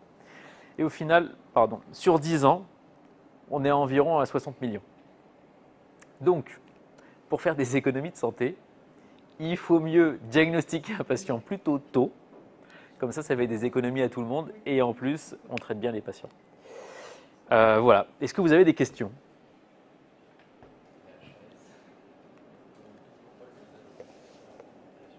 Oui, exactement. Du coup, pour répondre, je savais que tu allais avoir cette question-là. Et donc, je t'ai fait un petit tableau sur le risque de développer un cancer de la prostate en fonction du taux de PSA. Et donc bien sûr, ce qui est important, ce n'est pas le taux de PSA à un instant T, c'est l'évolution du taux de PSA. Et on a des patients qui ont des PSA à 20, qui n'ont pas de cancer, des patients qui ont des PSA à 2, qui ont un cancer. C'est comme ça. Ce qui compte, en fait, c'est l'évolution. C'est pour ça qu'il faut le faire idéalement à la date anniversaire, tous les ans, et généralement, le patient est en sécurité. Donc, ça, c'est des chiffres qui sont un peu stressants. Parce que quand on a un PSA entre 2 et 3, au final, le risque de faire un cancer de la prostate, il est de 23%. Et donc, c'est pour ça que la HS, absolument, elle n'est pas elle ne propose pas de faire de dépistage généralisé pour le cancer de la prostate. Nous, en tant qu'urologue, on pense que c'est une mauvaise chose. Parce que, alors, doit avoir un biais de sélection, évidemment. Parce que quand on voit les patients qui arrivent trop tard parce qu'ils ont 65 ans et ils n'ont jamais fait de PSA, alors qu'idéalement, il aurait fallu faire un PSA au moins tous les ans ou tous les 2 ans à partir de l'âge de 50 ans, et ils arrivent, en fait, ils sont métastatiques, mais on leur dit, c'est raté, quoi. C'est dommage, on aurait pu faire quelque chose, mais là, c'est un peu raté. Donc, c'est vrai que c'est une vision qui est très urologique. Ça ne doit pas être une vision du système de santé, et du coup, c'est évident. Mais en tout cas, je vous encourage à sélectionner bien vos patients, peut-être un peu plus. C'est-à-dire, s'il y a des antécédents de cancer dans la famille, orientez-les plutôt à faire un PSA. Ça coûte 3 000 francs, à peu près. Et peut-être que ça peut sauver une vie, entre guillemets. Mais voilà, c'est juste une petite diapo pour dire ça. Est-ce que vous avez d'autres questions ? Alors, le PSA libre sur Total, si le PSA libre sur Total est inférieur à 22%, on a plus de risque de faire un cancer de la prostate et c'est plutôt en fait une hypertrophie bénigne de la prostate si c'est au-dessus. Moi, j'ai une question. En fait, j'ai lu dans mes recommandations qu'on le faisait un peu moins, ce dosage, parce que ce que j'ai compris, vous me dites si je me trompe, hein, c'est que le PSA libre est thermolabile et que il peut y avoir parfois une dégradation du PSA libre le temps qu'on l'analyse et au final le résultat peut être un petit peu faussé. Et donc moi maintenant dans ma pratique j'ai pris le parti de plus demander ce dosage PSA libre sur PSA total. Je ne demande plus parce que si ça m'induit en erreur, je ne préfère pas l'avoir. Voilà. Je ne sais pas si c'est vrai. Oui. Et c'est vrai qu'effectivement, il y a une dégradation du PSA dans le temps, du PSA aussi. Oui. Se dégrade dans le temps, c'est pour ça que l'analyse peut être réalisée assez rapidement. D'accord, ok. Ok, très bien. Ok, c'est ça, très bien. Ouais. Il n'y a pas d'intérêt. Donc, Ok. Est-ce que vous avez d'autres questions? Oui. J'avais lu que si le taux de PSA était inférieur à 1 à 60 ans, Oui. le cancer de la prostate était quasi nul. Absolument. Absolument. Et donc, c'est recommandé. Alors, quasi nul. Ça dépend jusqu'à quel âge on vit, en fait. Mais oui, en fait, il y a des ABAC comme ça où on voit que si à 50 ans, 60 ans, on a un PSA qui est inférieur à 1 ou inférieur à 2, en fait, le dépistage, on peut l'étaler. En fait, on fait un PSA à 2 ans, à 3 ans ou à 5 ans. Ça, c'est, on va dire, c'est dans les pays parfaits où on peut faire ça. Voilà, mais en fait, dans la pratique de tous les jours, on ne le respecte pas forcément au final. C'est vrai. Oui. La variation de taux PSA annuel, principalement, si on veut prendre, on va se dire, tiens, ça commence à bouger quand même. C'est ce qu'on appelle le temps de doublement de PSA. C'est pour ça qu'il faut le faire idéalement tous les 12 mois à la date anniversaire, parce que si on a un temps de doublement, donc qui est court, donc de moins de 12 mois, il y a un risque de développer un cancer de la prostate. En gros, s'il passe de 2 à 3 en 1 an, ça va. S'il passe de 2 à 4, c'est risqué. En fait, c'est le temps de doublement qui compte. Donc, c'est pour ça que c'est important de faire le PSA de manière régulière. Alors, du coup, est-ce qu'on le fait, est-ce qu'on ne le fait pas Mais puisqu'on a cette variable du temps de doublement qui est quasiment ultra importante pour nous.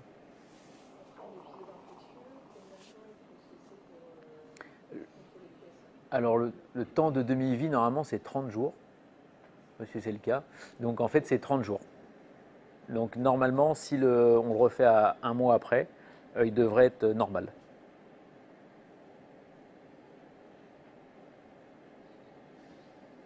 Est-ce que vous avez d'autres questions? Oui. Quels sont les ratios qu'on tire avec justement le PSA et le calcul de la densité prostatique? Oui, en gros, un patient qui a une prostate de 100 grammes, lui, son PSA normal, c'est 10. Un patient qui a une prostate de 40 grammes, lui, son PSA normal, c'est 4. Voilà. Les patients qui ont des grosses prostates, ils nous ennuient avec le PSA parce qu'on va manquer de spécificité. En fait, les patients qui ont des très grosses prostates, ils ont des PSA à 15, à 20, à 25. Et en fait, il n'y a pas de cancer. Donc on fait des IRM, l'IRM est normal. Si on a un doute, on fait des biopsies, les biopsies sont normales. Donc les patients qui ont des très grosses prostates, le PSA, ce n'est pas un très bon indicateur pour détecter un cancer. Plus la prostate est petite, mieux le PSA est efficace pour trouver un cancer.